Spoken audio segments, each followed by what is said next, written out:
Hello and welcome back to another Giant Slayer TFT patch rundown video. The long drought is finally over, as today we'll be taking a look at the latest patch 12.6. It was a long, cold winter full of Irelias, synaptic web mutants, and the distant howls of a wolf. Thankfully, spring has arrived, and with that, a fancy new patch for us to talk about, with lots of changes to make up for the month-long patch that 12.5 was.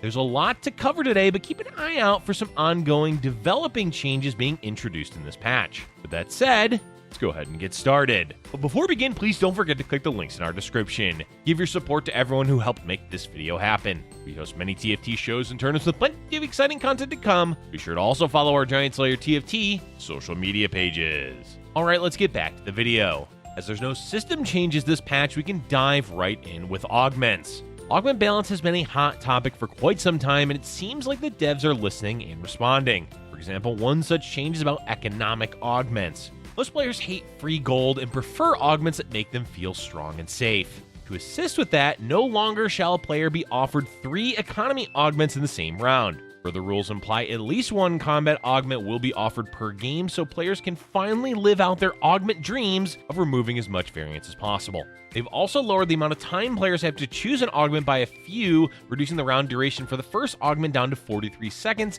and the subsequent augment rounds down to 58 from 60. No dilly-dallying, folks. Make those decisions fast. Specific augment changes include Electro Charge, which is being charged up to scale based on the current stage. After grounding this augment before the harsh nerfs, it's nice to see them revisit it with buffs instead of the usual route of nerfing it again. Luden's Echo is also receiving the same treatment of scaling its damage based on the current stage, though honestly, did it really need it? Plenty of players already choose this augment. Maybe give some attention to some more neglected augments like Knife's Edge or Double Trouble. In any case, the scaling buffs aren't massive, and it does make sense to make augment rules more uniform. We all know innovator augments are overpowered, so naturally that means they're removing all of them from the game. No more heart, soul, emblem, or self-repair, all gone like oil dripping in the driveway. Wait, that metaphor doesn't make sense. Can we edit that out? No. No more heart, soul, emblem, or self-repair, all gone and good riddance.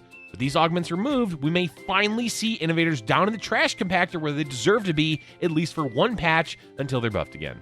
One really quick change they've done is to share the spotlight, as they reduced the bonus stat percentage down to 100% from 125%. We've seen this augment flip-flop a lot, so it's not so much of a surprise to see it nerfed. More than likely, it should remain viable, though it's never been a consistent of an augment to begin with due to the variance of where the hexes spawn game to game. The final augment adjustment is a massive one, as they're changing from so small to so big. Dodge chance, as it turns out, is a bit hard to balance. The new Yordle augment boosts their health and adds extra defensive stats on top of making them larger in size. Honestly, this is a good change because dodge is just such a frustrating mechanic to play against.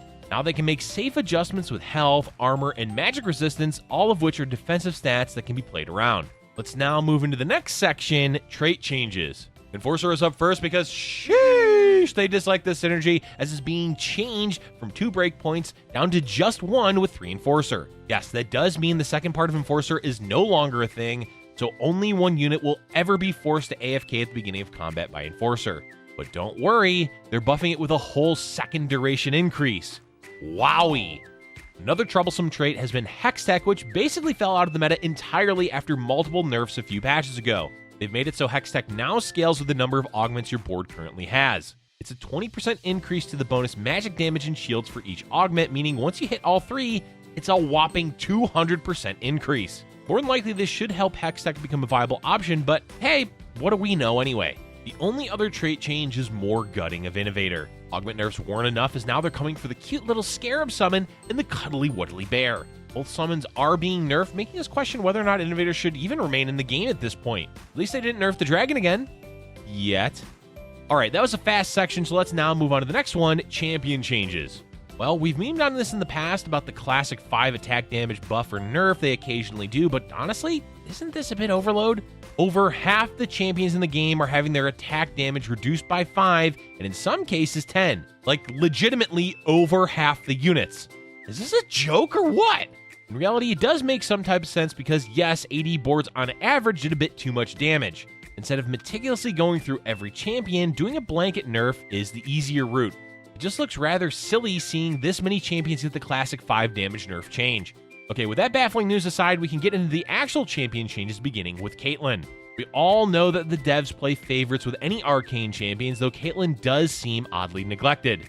It's probably because no one ever actually says, Caitlyn from Arcane? As that's usually reserved for, well, every other Arcane champion. In any case, the buff here is minor as she's gaining a tiny attack speed boost. Yay. 2 birds with 1 patch are being adjusted with Quinn and Swain. Though they're more bird themes and not birds themselves, because Quinn, as we all know, has a hawk named Valor, while Swain is themed around crows. So no, it's not literally 2 birds, just 2 bird-themed people. Okay, bird semantics aside, Quinn has been a bit too good, particularly with certain wolf named Warwick. That means at tier 3, she's losing a bit of damage on her ability, and overall, the disarm effect loses some duration. Swain, on the other hand, sucks, so naturally, it's buffs all around for him. Speaking of a certain dog, Warwick is next on the chopping block as his healing on hit is being reduced, specifically at tier 3. This is a good thing because who even enjoys playing Warwick? No one. Have you heard of perhaps Synaptic Web with Malzahar? Well, we have, because it's been talked about in the competitive scene nonstop for some time. It's too darn good, and being too darn good means it's time for the nerf bat. But interestingly enough, the nerf is to increase Malzahar's mana from 3060 to 5080, so in theory, Synaptic Web is still fine. It will just mean no more machine gun casting for him. Since that's a rather harsh mana nerf, they are compensating Malzahar with a lifetime supply of Void Snacks. How nice of them. Irelia, we're sorry, but you're too good. Please be less good so they don't have to nerf you again. And by again, we mean now, because Irelia is having her mana increased and damage decreased. At least players got to have some fun playing Irelia for a while before she was murdered. Arcane buffs all around as both Jace and Silco are getting a small amount of love in this patch. Wait, I misread that. Let me redo it. Arcane changes all around because Jace is being slightly nerfed and Silco slightly buffed. These aren't major changes by any means, so their impact in the game shouldn't be all that noticeable. What matters more is Innovators basically being removed from the game, so Jace will need to find a new home. Big winner of the patch looks to be Galio with multiple changes, including slightly more stun duration and better damage scaling with his health. In retrospect, these aren't really that massive of changes, so maybe Galio is more like second place in changes and not the big winner. But hey, buffs are buffs. The real big winner of the patch looks to be Zeri. No, wait, she was also slightly nerfed. But looking closely, they've removed the attack speed cap on Zeri. That means she can attack even faster on top of zooming around the board. This also means that Rageblade isn't going to completely waste on her, though who actually knows how the scaling works with her ultimate? As that was it for 5 cost changes, we can move on to the only item change for patch 12.6, Edge of Night. It's tough being the replacement to a beloved and long-lasting item like Guardian Angel, but Edge of Night does try its best. Being new does mean a lot of adjustments are needed to find that perfect balance TFT is known for.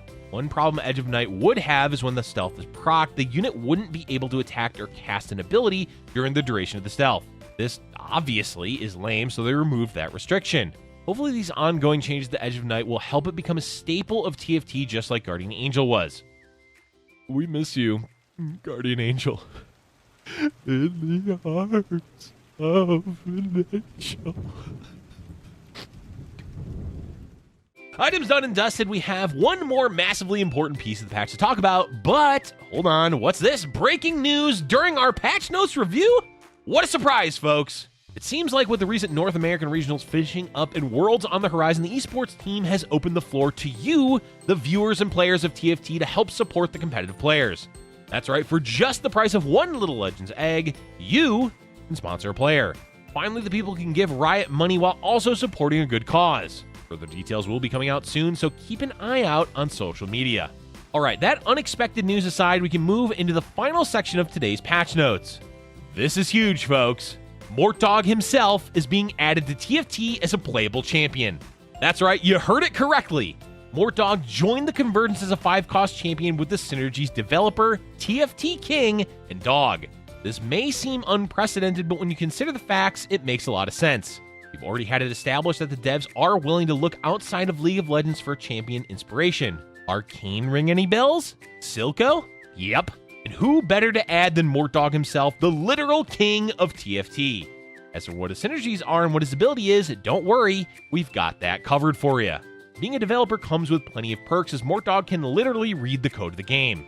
They've already established this with Future Sight, so implementing it must have just been easy to do, so whenever you have Mortdog on your board or bench, it lets you see who you'll be facing in the next round. Not only that, you can read the code of their board to see where they're moving their champions before they even finish moving them. Mortdog's next synergy is one we all know to be true, as he is the true TFT King. Not only does Mortdog know the code of the game, he's also a top-tier player when it comes to competition. This gives Mortdog a true sense of the game, so when you have Mortdog active on your board, you are guaranteed not to place lower than 4th. What that means is if there are more than 4 players alive, you're going to stay at 1 health even if you keep losing. Once it's down to the top 4 though, the benefit ends. The final synergy is Dog because where there's a Mort, there's a dog. Being part of the K9 family alongside well-known players like K9 Soju, Mortdog knows the value of sticking together. When 2 or more Mortdogs are active on your board, they all gain double stats until the end of the round. Finally, Mortdog's ability is chatting. As Mortdog is active in the community as a streamer and in other social media, he is well versed in knowing how to respond to players asking for buffs or nerfs. When this ability is cast, the enemy player must ask a question in chat for Mortdog to reply to. If they don't ask a question before the round ends, the enemy player is timed out for the rest of the round, meaning their units are frozen in stasis. Overall, we're super excited to see Mortdog added to TFT. It's been a long time coming, as Mortdog has done so much for this gaming community. With that, we're done for today's video, folks. But now it should be somewhat obvious we're having fun with what was meant to be today's patch notes review. We recommend checking out the actual patch notes to get a sense of what's changed in 12.6. That being said, what if Mortdog was added to TFT? What synergies and ultimates would you give to him? Let us know in the comments section below. Thank you for watching, and if you're enjoying our content, be sure to like button, subscribe for future Giant Slayer TFT videos.